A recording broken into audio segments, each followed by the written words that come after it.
Well, that didn't take very long.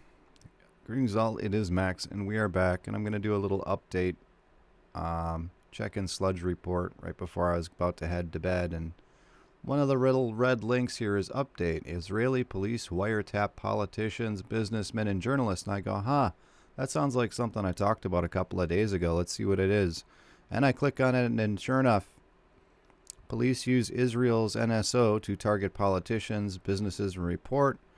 And of course, we were talking about the Pegasus spyware software that I talked about a couple days ago.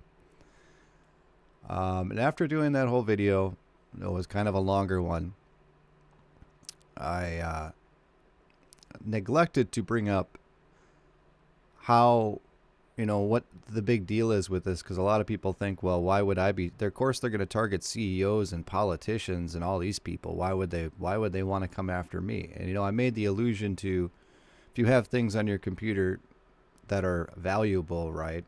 Especially when you're talking about cryptocurrency, okay? That's really is the main one. People run what's called phishing attacks, phishing attempts. So anytime you guys go and you Google something, okay? Anytime you Google something and you click on the hyperlink, whatever site that you go to, that website has your IP address. It's just basically the same thing as your phone number, all right, to your computer system.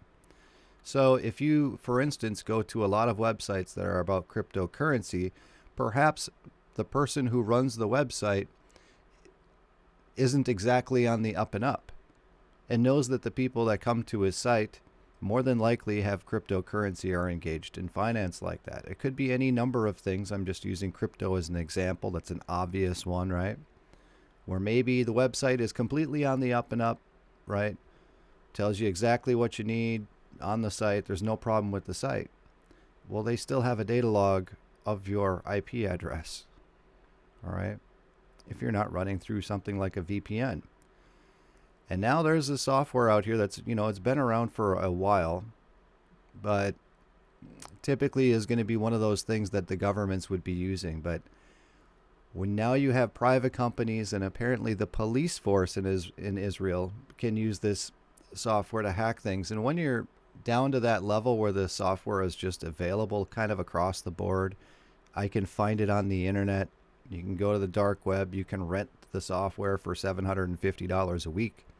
When you're at that point, it's not just the governments that are using this stuff. It's anybody who wants to pay for it. All right. And you think like, well, what would the government want with me or somebody? I don't do anything on my computer, this, that, and the other thing. And it's like, well, maybe somebody just doesn't like you and they're willing to spend $750 to go mess with your computer. It's kind of a big deal. Now, the stuff that exists as far as what the CIA and FBI and all that uses, basically backdoors are built into everything.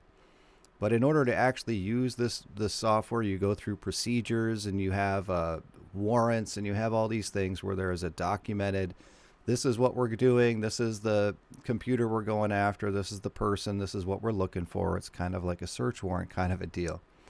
Well, all that's gone, man. I mean, the software is out there now to where anybody can get a hold of this stuff. Okay, anybody. I relate the way like wiretapping and things like that worked is a lot like the way HIPAA works in this COVID deal that we have going on. Nobody is using HIPAA laws. It's the Health Information Privacy Act or something like that. And that's like one of the most stringent laws out there because it's out there to protect politicians and famous people, essentially, so that when these famous people go to a hospital or go to a clinic, that not just any old idiot can go into their medical record systems and leak that to the press or leak it wherever, right? So when an agency like CIA or even FBI, police department or whatever, they use the software, there's like... you have to, have all sorts of authorization and exactly who is doing what. Much like with HIPAA, when you go to see a doctor, the only one who has access to your medical information is your doctor and anyone directly involved in treating you for whatever it is. And nobody else does. They may, in some cases, have access to some of your stuff, but all of that thing is logged, right? So if you ever have a problem or something slips out to the news or people find out about some, embarrassing medical ailment you may have, they can just look at the logs and say, well, this person was logging into your stuff. Okay. And then they, go after them or whatever. And that's the way that these things would work with wiretapping and with, going into computers and things like that.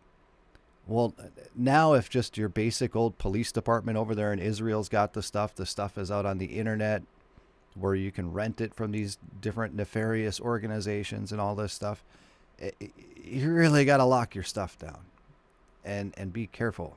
All right. So what's going on here is that they're adding, this is Jerusalem Post, they're adding that basically Mossad is spying on everybody. Everybody knew that. But now the police are spying on the politicians and the news media and all this stuff. And of course, everyone's got their political enemies, right? Now, in my personal opinion, if anyone needs to be wiretapped, it should be the government officials. Anybody who works for the state should, I have a camera on me anywhere I go in a grocery store, right? In Europe, you can't go anywhere without being monitored, except if you go into the government, into their offices, they ain't got cameras. And they're the ones that are the sneaky vampires that, you know what I'm saying. Anyways, so they targeted the right people here. But they're upset about it, because they're they think that they're above everybody else and they want their stuff to be private. And now it's a big deal because the politicians are getting tapped and all this. And when you look at the list of people here and what it says in the article, it has a list of people and it's like CEO of Channel 13 News. Well, he's probably CIA Mossad, right? Former CEO of Walla. I don't know what Walla is, but all these CEO guys, they probably all quasi-government agents or CIA affiliates. Certainly the news guy is. Some guy's wife. Some head of Zion Council. Obviously, he's part of the club. Mayor of Netanya. Mayor of Kiryat Ata. Mayor of Holon. All these guys, all these politicians, they're all part of the club. So more than likely, it was just making sure that no one is making any deals they don't approve of, right? They're probably just tapped by default. But then somebody found out about it and got mad. Now, the big deal is, though, is that the lower level people and the just random people that have access to the software or a version of it, the stuff has been out for 10 years. The stuff that's cracking my computer or whatever is probably 5 years old. It's probably an old version. But you see, once somebody comes up with software, it is software. It's not like it's a limited resource. They come out and they closely guard the newest version of whatever the software is that they're selling to people. But if you get something, a couple of patches ago that's just kind of archived on a server somewhere, obviously everybody who works for that company is going to have a copy of that software, just pulling it off the servers, right? That's how it works in these companies. Yeah, of course they're gonna copy it and use it. Any of the police department using it and everybody else. It's kind of surprising with the phone thing, because the level of encryption that actually goes into a phone signal, it's all bypass that. And, as far as your computers are, they're basically wide open unless you're running through a VPN. And what is a VPN and what does it do? It doesn't do a whole lot, except for when you Google something and you want to go check out your crypto site or you want to go do whatever, it reports to the website a different IP address, okay? And you can have that IP address coming out of another country, another city, another whatever. You can have your IP address wherever you want it to. So if someone was going to attack you using your IP address, they wouldn't get to you. They would hit whoever you're routing your signal through, and that's all firewalled up and everything like that. So that is kind of what the importance is of it. And it's a pretty basic thing to do that make sure you don't get hacked unawares, right? So yeah, I think that we're going to have a lot of more of these. Now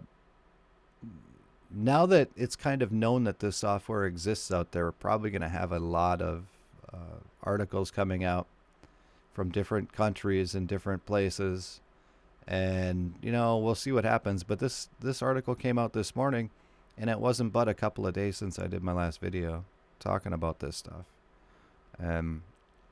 Like I said, there's always these backdoor things in there, but typically they're going to require an action on the user's end in order to accept something or to download a program and get a virus or something like that for someone to take your computer. But man, if they can just hit your computer up and you'd never even know that they're in there, and they could take screenshots and do all this stuff, I mean, that's pretty bad. That's pretty bad.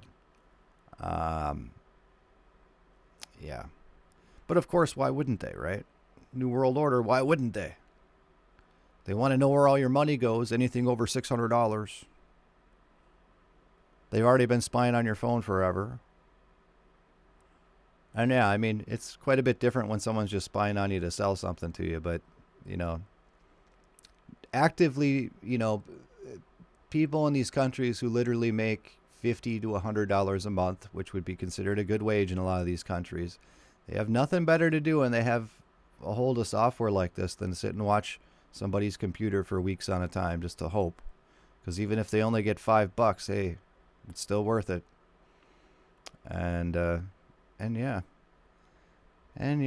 it's too bad. So I guess it's large part overlooked, and everyone expects Microsoft or your virus software to take care of all your problems, and as long as you got that, then you think you don't have to worry about it. And it's like, honestly, guys, the virus software companies are the ones who put out those little garbage viruses that's to justify their existence. That's how McAfee made it big.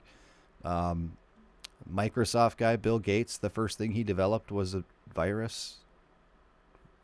I mean, this is what they do. This is how these guys play. They come out with cooties, and then they want to come out with the solution. I got the solution to cooties. It's called 4 boosters. 4 boosters. That's just how this stuff works. You're going to take a little bit of security into your own hands so you don't get blindsided by something. And the obvious thing is, when this software is readily available as it is,